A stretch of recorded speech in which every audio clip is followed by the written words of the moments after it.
Bienvenidos al video de árbol de problemas. Esta vez vamos a ver de qué manera nosotros creamos un árbol de problemas. Entonces, dentro de nuestro objetivo es diseñar un árbol de problemas sobre casos de investigación, ¿no? Primero veamos las definiciones básicas que en realidad se tiene que tener en cuenta aquí. Es el problema, que es un conjunto de hechos o circunstancias que dificultan la consecución de algún fin, ¿no? Ese viene a ser el problema. ¿Qué cosa es causa? Aquello que se considera como fundamento u origen de algo, o sea, qué es lo que está originando. Y el efecto es aquello que sigue por virtud de una causa. La fiebre es un efecto de la gripe, ¿no? Teniendo esos elementos o definiciones básicas claras, entonces pasamos a mirar, por ejemplo, aquí. Vemos a un niño enyesado, entonces lo que queremos ahora es ver cuál es el problema, cuáles son las causas y cuáles son los efectos dentro del ejercicio. Ahí se lo dejamos para que piensen. Luego también vamos a ver esta fotografía de un niño con una cuchara ahí. ¿Qué, qué, les, qué mensaje les da a ustedes este niño? ¿No? Allí hay que ver igual cuál es el problema, cuáles son las causas y cuáles son los efectos, ¿no? Hay que analizarlo ahí. Luego ya vemos un ejemplo ya netamente de cómo va a estar en la tesis, ¿no? Observamos ahí un niño que tiene dificultad de lectura. Una cosa es lectura y otra cosa es comprensión lectora, no hay que confundir. Entonces acá vamos sobre la lectura. Yo sí considero que es importante antes de ir a la comprensión. Estamos hablando de la lectura. Es muy importante que se lea mucho sobre esa variable o categoría, en este caso dentro de la investigación-acción. Es leer mucho, ¿no? Porque eso también te permite a ti que cuando tú ya conoces muy bien la categoría, puedes ir a observar con propiedad cuáles en realidad son los problemas, porque si tú no lees sobre tu categoría, entonces jamás vas a entender con criterio, digamos, científico el problema, ¿no? En este caso tenemos a la lectura y dentro de ello ya bajo la observación, bajo la lectura se han identificado tres subcategorías: la anticipación, el vocabulario y identifica ideas de texto.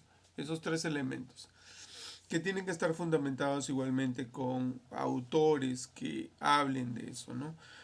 Entonces, teniendo aquí estas subcategorías, anticipación, vocabulario e identificación de ideas, o sea, quiere decir, ¿qué cosa quiere decir con anticipación? O sea que cuando yo voy a empezar a leer, no hago el ejercicio de imaginar, ¿no? Con darle un título, una sopa de letras, por ejemplo, yo puedo imaginar que me dicen sopa de letras, yo puedo decir,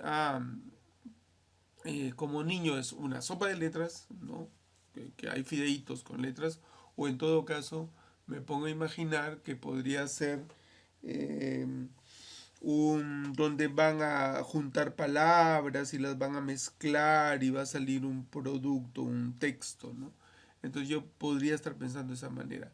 Ahora, ¿cómo en la anticipación se ve eso? Y también qué saberes previos tengo con respecto a eso. Yo podría decir, sí, sopa de letras, por ejemplo, Casani ha escrito un libro, sopa de letras. Ya entonces va a hablar. Entonces comienzo a hacer la anticipación.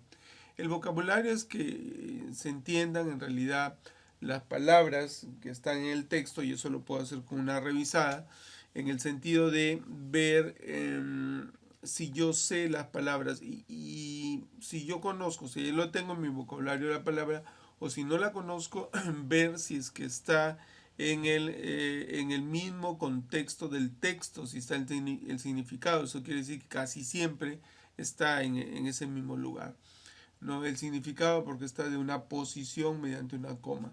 Identificación de ideas, esto quiere decir que yo dentro de un párrafo, saben ustedes que las ideas están separadas por oraciones, por lo tanto, allí es muy importante saber si el alumno sabe identificar las oraciones de un párrafo y cuál es la idea principal y secundaria de ese párrafo, ¿no?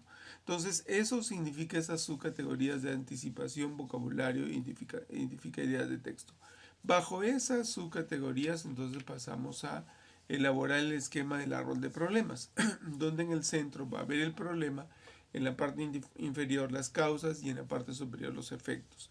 Entonces aquí podemos resumir que es deficiencia de lectura en los estudiantes de segundo grado de primaria de la institución educativa El Gran Sabio, GEL 5 2020. Ese viene a ser el problema, ¿no? ¿Cuál es la causa? Miren, siempre viendo que en todas ellas están esas subcategorías que hemos analizado anteriormente. O sea, se repite anticipación, vocabulario, identificación de ideas.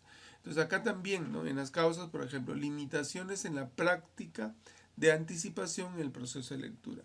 Estoy considerando esa subcategoría. Escasos métodos para la enseñanza del vocabulario en el proceso de lectura. Deficiencia en el uso de técnicas para identificar ideas.